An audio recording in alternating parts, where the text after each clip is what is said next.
All right. Hello, everybody, and welcome to another episode of At the Movies with William Fletcher. As per usual, I am your host, William Fletcher, and so this was majorly unfortunate. I did have this is going out on I think the 2nd of November. Yeah, so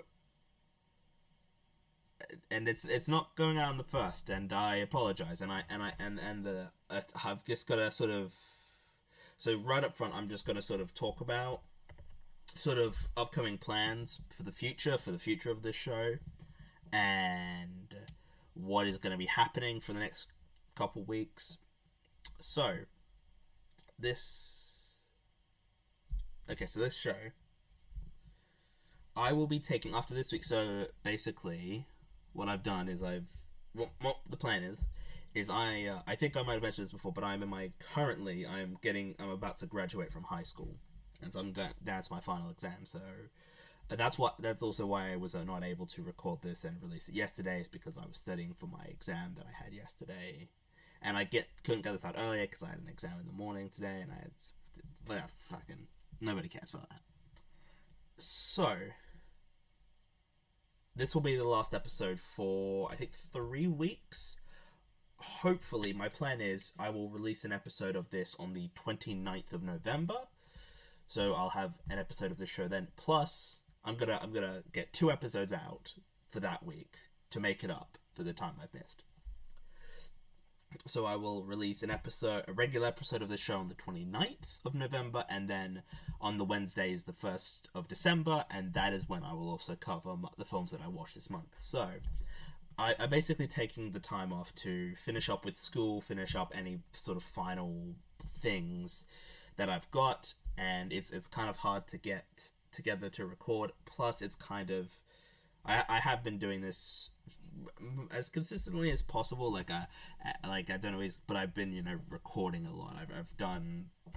I've been doing this show for a year, nearly a year, and I've done 38 miscellaneous episodes of this in this year, and that doesn't seem like a lot to it might not seem a lot to like you people listening, but like it is a lot to record that much, because that's so many hours of content to record.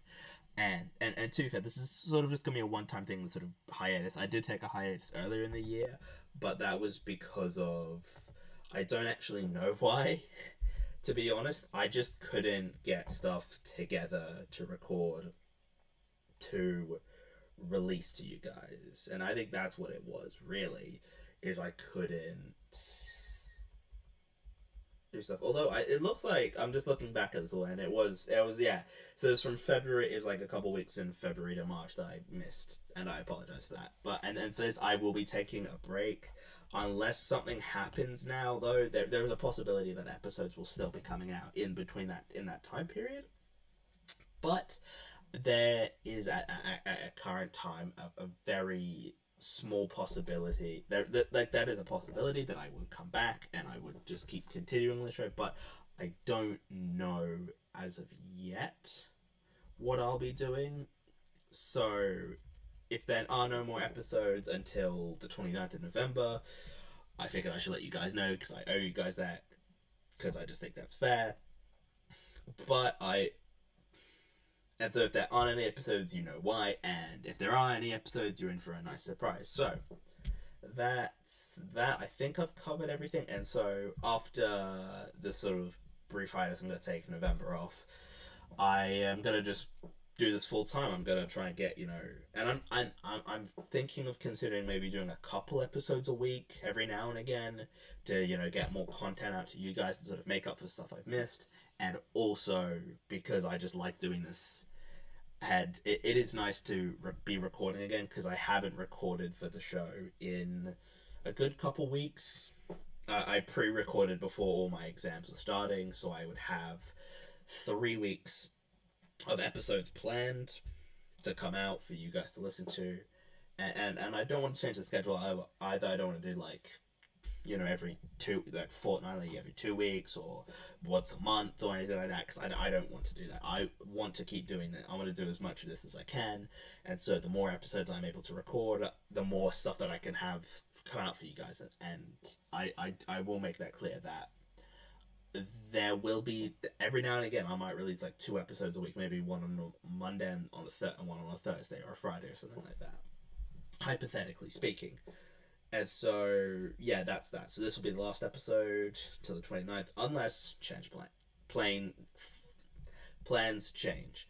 So anyway, sorry for that preamble and just going on and on. That is nearly 6 minutes I've spent just explaining everything. But I owe it to you guys to just sort of talk about this stuff and explain everything. So now it's time to have a discussion of the films that I watched this past month. And I made up for the lack of films I watched in September, in October. So let's go through. So just brief reviews of the stuff I watched this month. So first thing I watched was on the 1st of October was Seven Psychopaths. Now, I'm not going to talk too much about this because I did an entire episode on it. That is not last week's episode, but the week before. It's a really good episode. I did just cover the entire Martin McDonagh trilogy, which is In Bruges, Seven Psychopaths, and 3 Billboards Outside Ebbing, Missouri. So go listen to those. They're really good.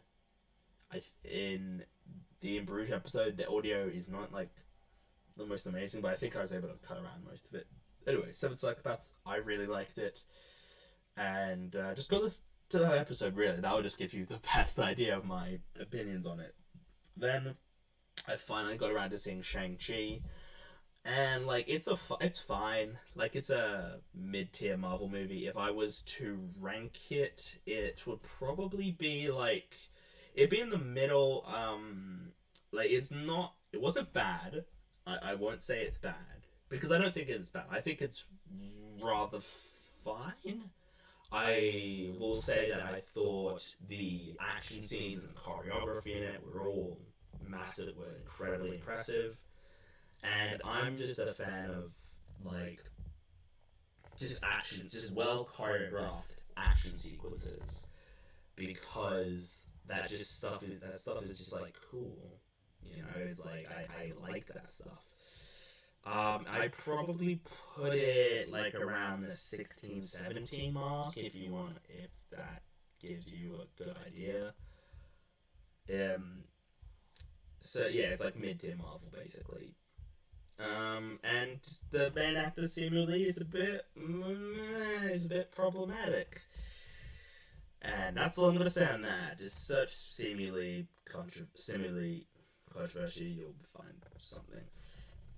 Then I watched a documentary called Being James Bond, which recently came out, and I quite liked it. It's another it's fine. It's not the most amazing thing ever, but it's a documentary essentially on Daniel Craig's run as James Bond. So it finishes so it begins with him being cast and announced as James Bond, to him shooting his final shot on No Time to Die. And yeah, it's really good, and it's got some nice sort of emotional beats to it, as it were, because he's saying goodbye to this character that he's been playing for well over a decade at this point. And it's a really nice documentary that sort of gives an insight into not just him. There's the producers who were also involved, who talk about various things, the controversy around casting him as Bond, which is so stupid, by the way. I feel his hair is a bit blonde.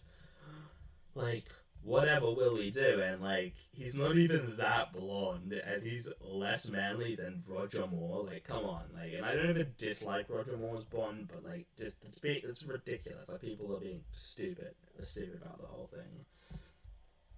And yeah, I think you can find it on Apple TV. It's for free on Apple TV Plus, or or just like Apple TV app. I think if you just search for it, you should be able to find it. Then I watched Three Billboards Outside Ebbing, Missouri. Again, just did an entire episode on that last week's episode. Go check it out. It's a really good discussion. Then I rewatched the first Avengers film, which I love. His rating actually it went up for me in rating, so it's probably a little bit higher in my overall ranking of the Marvel Cinematic Universe. Sorry.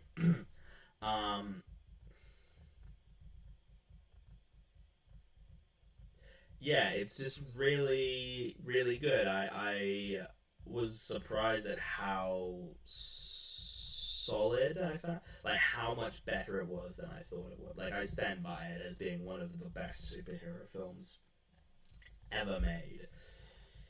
And like I know it's weird to, and I know there's some people like, oh, I can't, like praise Joss Whedon's work because he's a bad person, but I kind of don't necessarily think I don't necessarily agree with that. I kind of think that like the it's not just like him that made it, you know, like it's a lot of people who made that film, and I still think it's very good, and I do stand by Joss Whedon as being a very good writer and director. If you listen to my Serenity episode I did on the podcast, you get that will give you a greater understanding of my opinion and thoughts on Joss Whedon. So just go listen to that. Really, that'll just give you the full idea of my opinions on Joss Whedon as a creator. Then I watched Grizzly Man.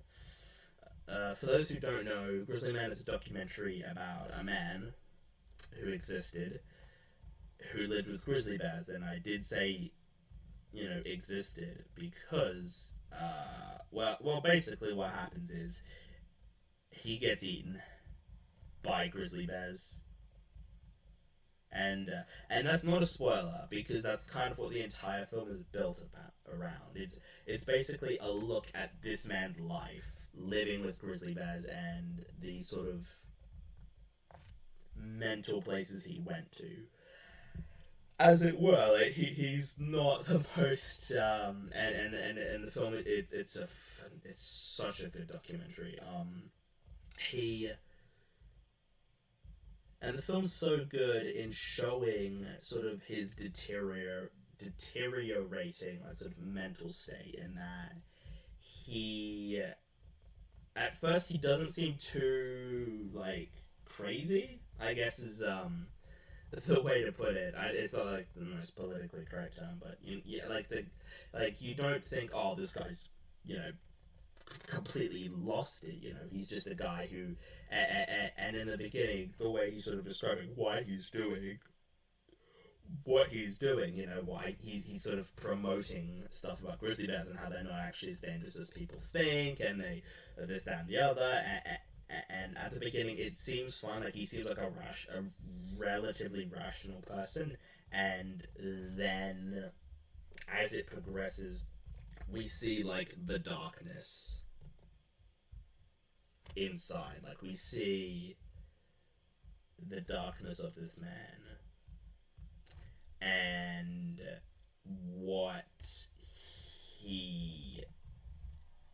is going on in this guy's sort of mind, and there's a lot, and it's sort of intercut with stuff of like the people who knew him, and like sort of the description of what's going on from and what his life was like, and then, you know, also and sort of talking about how he lived, and then it's also narrated by Werner Herzog, who was also the director. And it sort of shows the deteriorating, I guess that's the way to put it, mental state of this guy who's living with bears, and it's kind of doing things to him, and sort of how his attitudes and stuff are how he's behaving and how he is acting around people and how he's sort of just losing it essentially. And it's phenomenal. If you can find it somewhere, go watch it. I think it's on Amazon Prime, and I found my copy of it on YouTube. And go watch it. And it's only like an hour 45 as well, so it's not like a very long film. It's a really, really, really good documentary, and it's so good. And honestly, it's just haunting. It's an incredibly haunting piece of work. That's the best way to put it. It's haunting. And if you've seen it, like the final shot of the film, like Jesus Christ, it's so good. That is a film I would definitely like to cover on this podcast at one point. So then we move on into I'm gonna lump these four together, not because they are kind of the same, but they're sort of in the same franchise, and they are the Futurama television films, which I watched for the first time. I'm currently making my way through Futurama as we speak. And this is something I could very easily cover on the podcast at some point, just talking about the films and the show as a whole. But I'm just sort of going to give general thoughts now. I haven't finished the show yet. I've still got the rest of season 6 and all of season 7 to go. But I've watched like a fair amount of it. It's great. I love it to bits. I think it's a great show. It's really funny. It's got a lot of satire, and there's so much about it that is just brilliant. It's phenomenal. I can't recommend it enough. Like, I cannot recommend it enough how great Futurama is. Just watch it. It's all on Disney Plus. You should go watch it right now. Find the proper what's the word I'm looking for? Episode order. Just go to Wikipedia and search for like Futurama episodes, and it'll have the proper order. Because on Disney Plus it's split into 10 seasons, and the show is actually 7 seasons long, but they just split it into 10. Because I think seasons 6 and 7 are split into 2 parts, so they split the show there. But that's wrong. Just what and because there's some episodes that are out of order, so go to the Wikipedia page and just search for Futurama episodes, and you'll have the full list of episodes there in the correct order to watch it. So go do that, because. Yeah, just find it and then just watch it. Watch all of it. It's fantastic. I stand by it as being some of the best written sitcom writing I've ever seen in my life. And I've seen like a fair amount of animated sitcoms, and I don't think I've ever seen anything quite like Futurama. It just has so much creativity involved. There's so many great gags. All the characters in it are phenomenal. All the all the bits work. You know, like there's like a handful of episodes that I'm kind of like, I don't really like that, and I think that's a bit shit. But I think that's with like 90-95% of TV shows, like shows that I love, like Buffy, has got some really it's got some really real crap in it. In across all its seasons, I think almost every season of Buffy has at least one bad episode, except for season 3, and I stand by that as the best Buffy season. But that's a different discussion. So yeah, and so yeah, the 4 films are Bender's Big Score, The Beast with a Billion Backs, Bender's Game, and Into the Wild Green Yonder. And I like all of them. They're all really good. I think most people agree that Bender's Big Score is the best one, and I am definitely one to agree. I personally believe it is the best one of them, and I think. And then I'd probably go, if I was to rate them. Okay, so if I was to rate Futurama, it would go the films from worst to best. Go Into the Wild Green Yonder, The Beast with a Billion Bats, Bender's Game, and Bender's Big Score. That's probably what. That's yeah, and I do stand by that rating. And yeah, they're just really good films, and then the animation style is different, which I was like, oh, this looks different, and it looks like up to date. And it's just really good. So like, yeah, just go watch Futurama. I think that's just what I'm saying. Just go watch Futurama. Then I watched South Park Imagination Land, and I think I might have I've covered South Park, my sort of opinions on South Park on here before. I'm a big South Park fan, and I loved Imagination Land. And I don't really think there's much more I need to say. Like I've talked about South Park a few times on here before, and I am considering doing the South Park film as an episode for of the podcast at some point. But that's sort of a discussion for another time. And yeah, it's just really good. Then I watched Dumb and Dumber. And did I not like this film. I will stand by this as a film that so many people think is funny, and I don't. I honestly don't think I laughed once. I think I might have chuckled a couple times, but I didn't find it funny, and it's so weird because I like Jim Carrey. I think Jim Carrey is really good in his serious work and in his comedic work too. Like I think he can do both things really well. Like The Truman Show and Eternal Sunshine of the Spotless Mind, like two of my all-time favorite films, because like they're just really good, and he's really good in them. But this just wasn't my thing. I just didn't find it funny.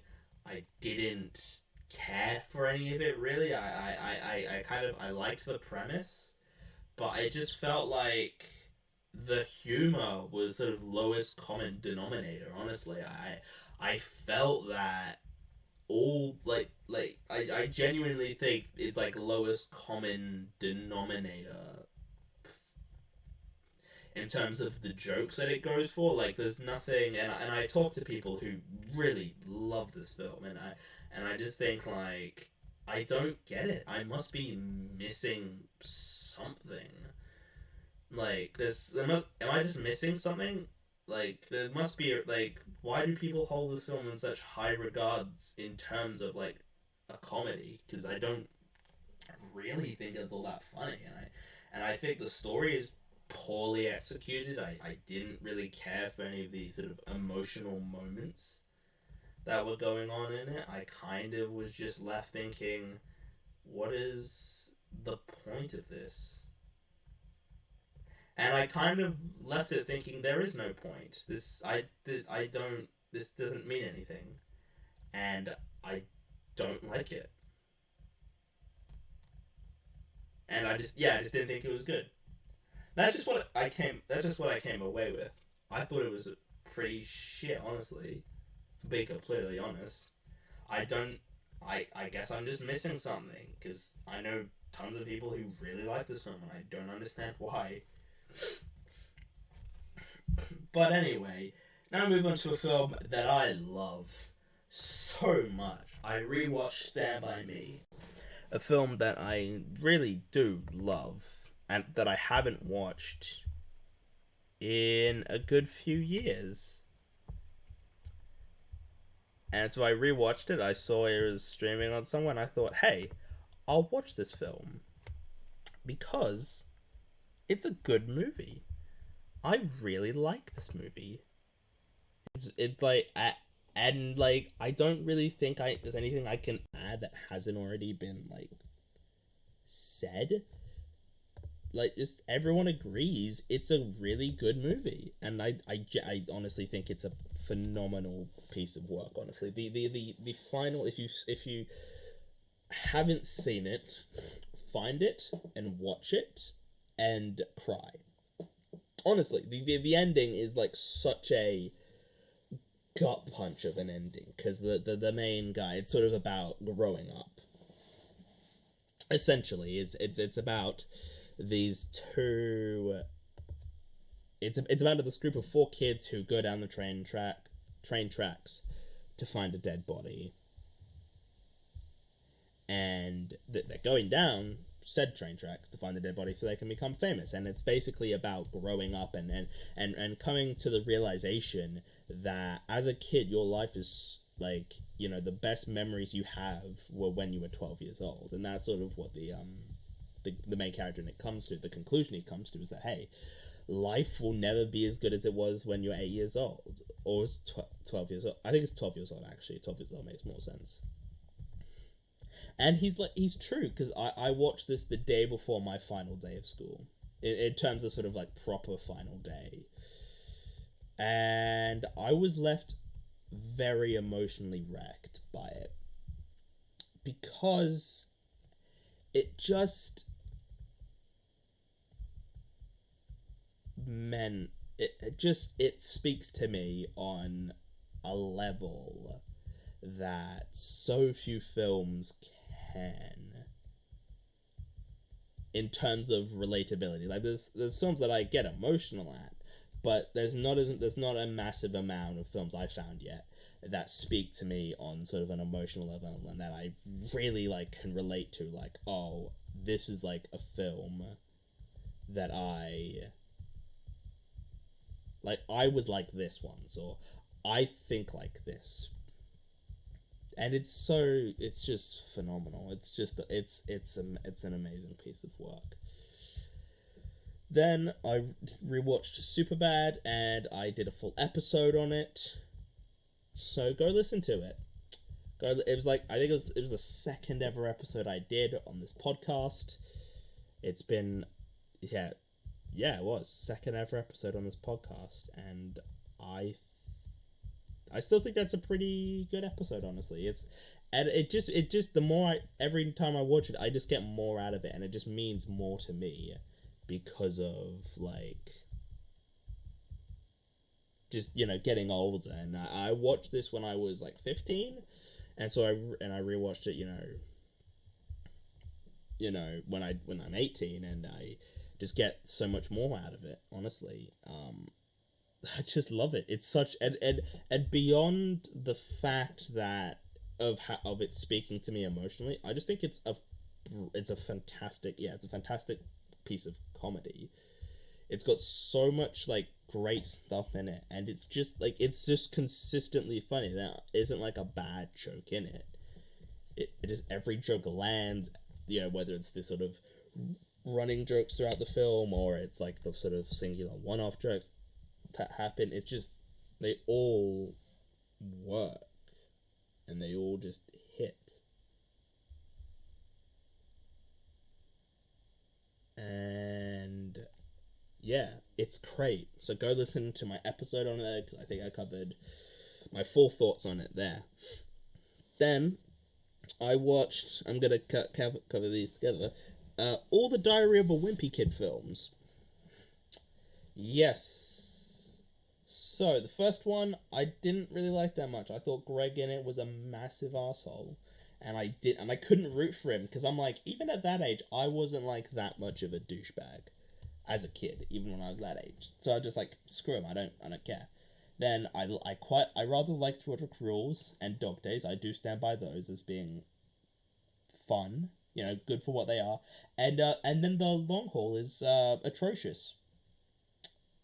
It's just an awful movie. And yeah, so the first one is like, nah. It's like it's like I probably wouldn't watch it again if I was to watch a Wimpy Kid film. And then Roderick Rules and Dog Days are actually like genuinely like there's some emotional beats that they try and hit in those films, and I actually think they work rather well for the film it kind of film it is.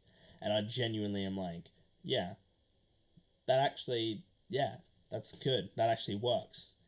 And then Long Haul just has none of that, and it sucks. So there's that, and yeah, and so then there's a new one coming out soon. So I'll watch that, and then I'll talk about that on here. Okay, got two more films, both 2014. So first was the Grand Budapest Hotel, which I quite liked. I'm not massively familiar with Wes Anderson's work. The only other film I've seen of his prior was Fantastic Mr. Fox, which I do think is fun. I haven't watched it in a while though, so I can't really give my thoughts on that because I need to watch it again. But the Grand Budapest Hotel was like really good actually.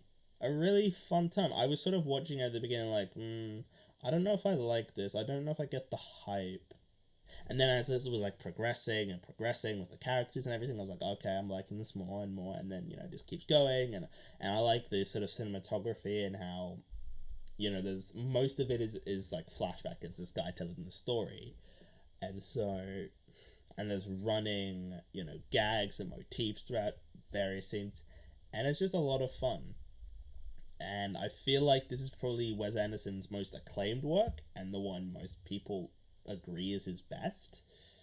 I mean, this was the most like critically acclaimed. This was the most like awards heavy. It was big at the Oscars and stuff. And I just think, yeah, I thought it was a really good time. I thought it was really good. And so for the final film this month, the opposite of a good time, Gone Girl. Yeah. So I think I've made it clear before, I believe in my Fight Club episode, that David Fincher is my favorite director of all time. Like, not just favorite working director, just favorite director in general. So, I'm probably gonna like his films.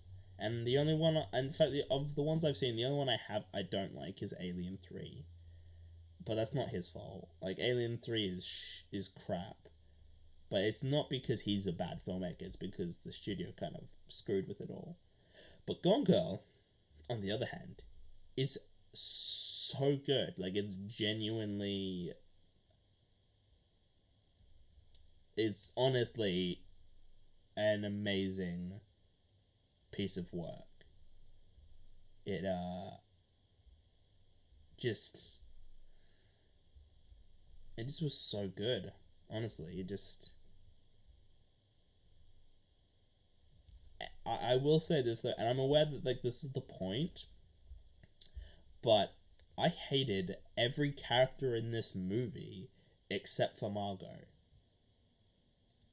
Like, if you've seen the movie, I'm gonna try and give away as little as possible because this film I knew nothing going in. I just knew the premise, and I guess I could say that, bro. So basically, Ben Affleck, his wife goes missing, and everyone thinks he murdered her. That's pretty much it. That's pretty much what the plot is, and the film is basically just about that, and it's so good, and the film is so good, but I hate everybody in it. Like, all the characters suck. They are all bad people that I don't like at all. Like, I'm sure that's like the point that I'm not meant to like them, but it's just like it's hard to root. But I will say this though, there are moments where like you feel bad for characters, or you feel like, oh, that character is so cool, or you feel sad for this character. And I think that's an element of good writing. And I would say it's probably I wouldn't say it's Fincher's best work, because I think I've made my opinions on David Fincher's other film. I mean, I believe, if I haven't mentioned this, Fight Club is my second favorite film of all time, and it's my favorite David Fincher film.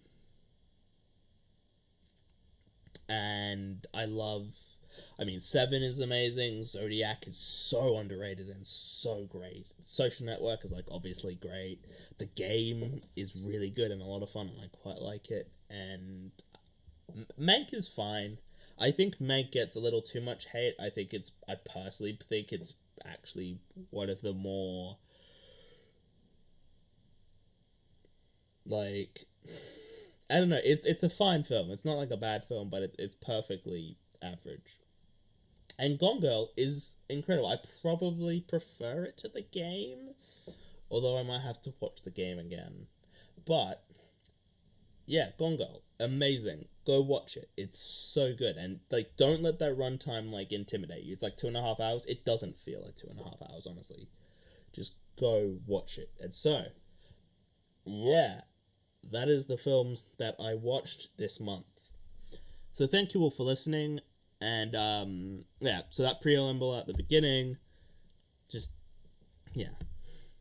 So yeah, seriously, thank you all for listening and for supporting this, for listening to this on Spotify or Apple Podcasts or some other place. You know, check out the website, check out all the social media, check out all of that. And yeah, I'm just very thankful for you guys for continuing to listen to me talk. And so, sorry, I yell on that. And so that is the end of this week's episode, and I will see you guys in the next one.